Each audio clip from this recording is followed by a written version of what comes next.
Sejamos mais uma vez objetivos nos assuntos que vamos tratar hoje, neste encontro no programa Identidade. Seja bem-vindo e vamos direto às revelações que a doutrina espírita nos traz hoje. Bem, vamos avaliar o que está no Livro dos Espíritos, no capítulo 4, Fluido Vital, ou Princípio Vital. Das perguntas de número 60 a 70, nós vamos extrair o comentário que Allan Kardec faz após a resposta da pergunta 70. Vamos resumir aqui para nós entendermos bem que é um assunto delicado, portanto vamos com muita calma para nós entendermos o cerne desta orientação que está em mim, que está em você, que está em todos nós. E se entendermos bem essa explicação do fluido vital, podemos tirar bons princípios para regular as nossas próprias vidas.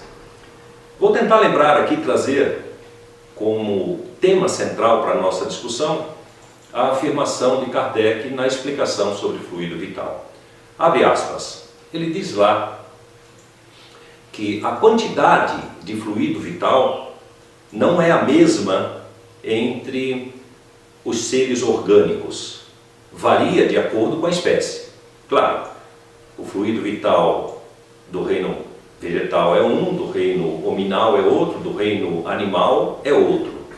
Porém, existe o fluido vital. Este fluido vital não é o mesmo, nem mesmo na mesma pessoa, no mesmo indivíduo. Ele pode variar em suas quantidades. E pasmem, ele ainda nos afirma que não é o mesmo fluido vital, nem mesmo entre os indivíduos de uma mesma espécie. Esse fluido vital, Kardec nos elucida que varia em sua quantidade de indivíduo para indivíduo. É por isso que a gente percebe pessoas com uma forma muito mais ativa, muito mais dinâmica, muito mais energizada, né, nas suas atividades. E que as quantidades de fluido vital, enfatizando, pode variar de pessoa para pessoa. No segundo parágrafo, ou melhor, estas revelações estão nos 3 últimos parágrafos da observação que Kardec faz à resposta 70. Ele diz que a quantidade de fluido vital se esgota, vai sendo consumida, e que muitas vezes pode não ser o suficiente para entreter a própria vida. Muito interessante isso. Quer dizer que quando eu estou minguado, com a bateria fraca, pode ser falta de fluido vital, já que em princípio esse fluido vital pode variar a sua quantidade de pessoa para pessoa. Ele nos diz isso e ainda nos observa. Se essa quantidade for insuficiente para entreter a própria vida, nós temos que passar a buscar, a construir, a renovar esse fluido vital pela absorção e assimilação de substâncias que o contêm. Essa foi a chave do nosso bate-papo de hoje. Pois olha bem o que nos afirma Kardec. Se nós quisermos renovar o nosso fluido vital, nós o podemos. Basta, para isso, absorver e assimilar substâncias que o contêm, que contêm o fluido vital. Me explica onde eu faço isso? Porque teria a minha vida sempre energizada e a doença fatalmente não estará presente em mim, pois a doença só se apresenta quando o meu corpo está deficiente ou deficiente de fluido vital, que vivifica os nossos organismos.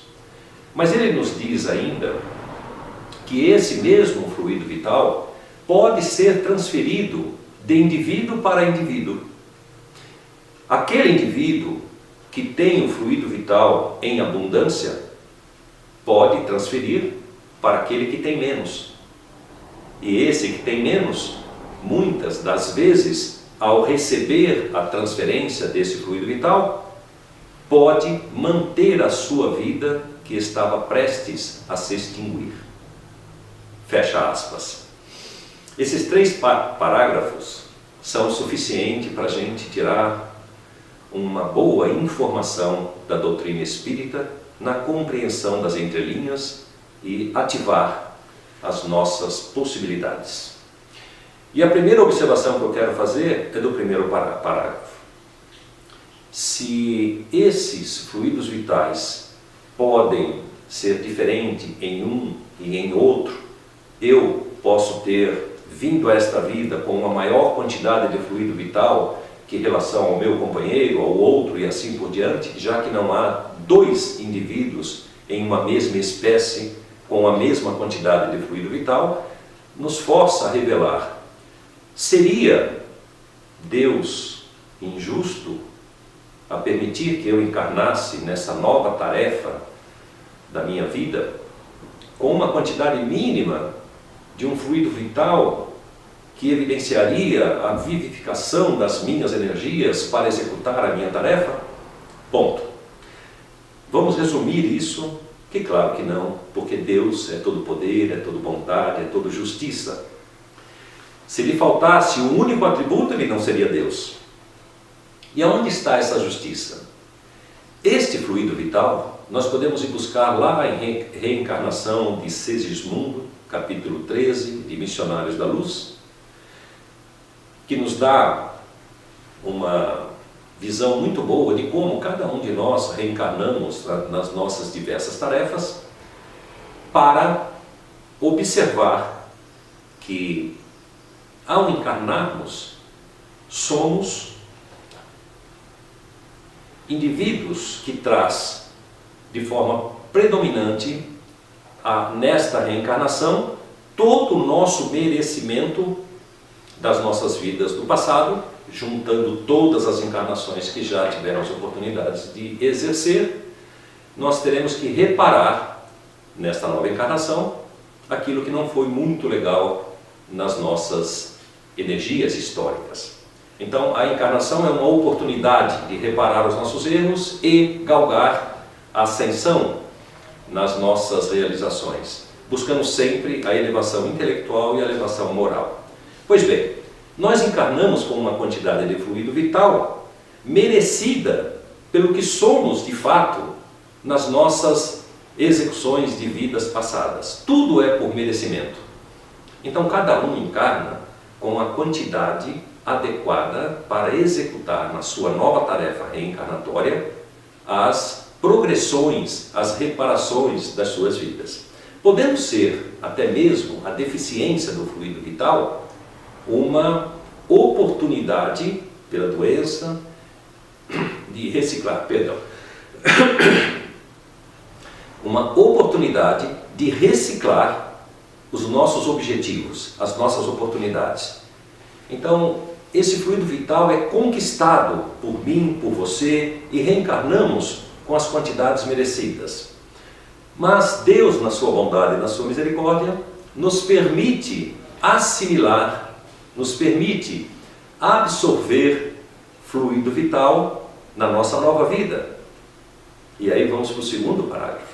Como posso eu modificar o meu fluido vital para sair da doença para a saúde, por exemplo?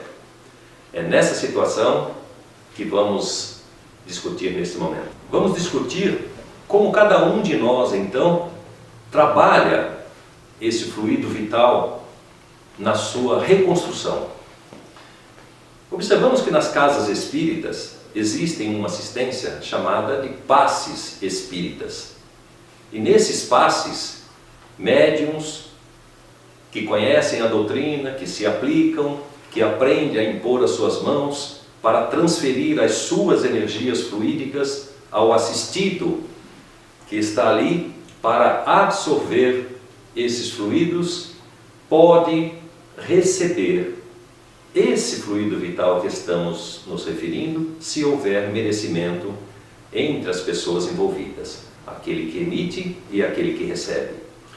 Esse fluido vital, apurado, fervilhado, trabalhado naquele médium que, ao olhar para dentro de si, trabalha a sutilização dos seus pensamentos e dos seus sentimentos, fervilha na sua interligação perispírito com o corpo orgânico, esse fluido que cola, que atribui a união do perispírito com o espírito e ao seu comando, pela vontade, pela fé, transfere pela palma das suas mãos os fluidos em excesso que ele aprendeu a produzir.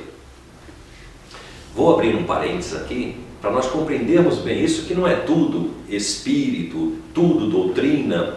Vamos buscar na ciência, que nós temos que compreender que a ciência lastreia o que nos ensina a doutrina espírita. O nosso organismo produz essa energia para o corpo físico e para o nosso espírito. Vamos ver como? De forma rápida, para não tornar muito pesado, enfim, não é aula de biologia, né? Vamos compreender tão somente. Ingerimos alimentos e respiramos. Quebramos essa cadeia do alimento, misturamos com a saliva, criamos o quimo e deglutimos isso pelo esôfago, cai no estômago, enfim. Esses nutrientes ingeridos estão disponíveis para nível celular fazer a síntese das proteínas. A nível celular, em cada uma das nossas células, bilhões de células, ocorre a entrada exatamente no citoplasma da célula, aonde existem as mitocôndrias, organelas, órgãos pequenininhos, responsáveis pela respiração da célula. Ela, pelo um processo biológico, retira a glicose e retira o oxigênio do nosso organismo, une a glicose com o oxigênio, formando o glicogênio. Este glicogênio, a nível de ribossomos, executa-se umas quebras químicas, não vamos entrar em detalhe, mas é chamado de ciclo de Krebs. Esse glicogênio quebra em duas moléculas dos ácidos pirúvicos ou os piruvatos e vai se quebrando até gerar a energia que o organismo precisa para sobreviver, o combustível do veículo, né? A gasolina que move o veículo, os ATP, CPs, adenosina trifosfato, que move o nosso corpo orgânico e faz os músculos se contraírem e se estenderem por ação energética na quebra do ATP-CP. Parte do que gerou esse ATP-CP gera também, em tese, o que chamamos de ectoplasma. E o ectoplasma tem afinidades com o fluido vital e fica disponível quase na interligação do orgânico com o espiritual, fica disponível para, ao comando do médium, se movimentar. E o amigo espiritual que nos intui, pode nos intuir a força magnética a ser utilizada para transferir este fluido vital daqui para ali. Montanha, movimenta-te daqui para ali, pois tenho fé. E nessa movimentação desse ectoplasma, aspas, fluido vital, aspas, que pode estar completamente imponderável, invisível, mas pode estar também materializado, ponderável, pode ser palpável, pois em diversas casas espíritas atribuídas a atividades desta casa, pode-se providenciar materializações, e essas materializações ocorrem por ordem de um espírito para movimentar o ectoplasma cedido pelos médiuns daquele trabalho, que são transferidos, são impelidos por ação do médium, por sua vontade, que saem de todos os poros, de todos os orifícios, ouvidos, bocas, nariz, principalmente da parte gástrica, das pontas dos dedos, pode sair num formato visível, esbranquiçado, acinzentados, e são matéria-prima que obedecem às ações do Espírito manifestante, sendo transformados em remédios, em fluidos outros necessários para se curar, exercícios de cura, passes de cura, por exemplo. Mas eles se transferem daqui para ali. Esse fluido vital que nós estamos atribuindo o seu mecanismo, podendo sair do orgânico para o espiritual, é o que nos traz de algo a mais na educação do espírito, promovido pelo corpo físico, promovido por esta encarnação. Na medida em que nós estudamos, compreendemos, correlacionamos a doutrina, a revelação da doutrina com as evidências científicas, nos convencendo da possibilidade, modificar o teu pensamento e o teu sentimento na construção do que sai da parte celular das mitocôndrias para ter a energia, a matéria-prima que será transferida na execução do passe espírita para o assistido debilitado, faz compreender a afirmação explicativa de Kardec à pergunta número 70.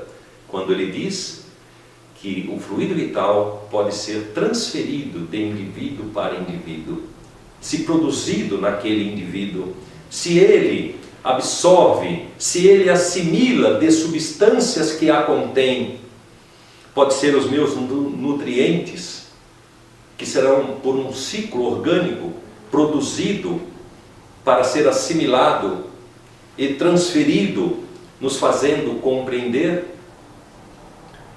o que nos ensina o livro Nos Domínios da Mediunidade, a serviço de passe, o capítulo a serviço de passe, quando os amigos espirituais nos ensinam que o passe é uma transfusão de energia que ocorre a níveis subatômicos, podendo sair por orientação da tua vontade, de ti para aquele que é merecedor na sua recepção. Valida esses ensinamentos explicativos de Kardec que o fluido vital é algo que podemos produzir.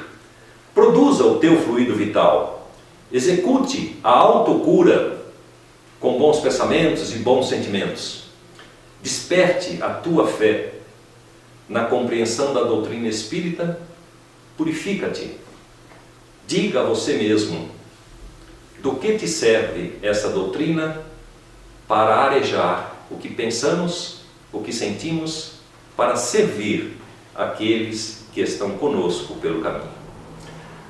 Companheiro, espero que tenha tirado proveitos dessas explicações, desses bate-papos, para compreender melhor a doutrina que, entre linhas, nos deixa enriquecidos de fluido vital. Um abraço e até a próxima. Ixi.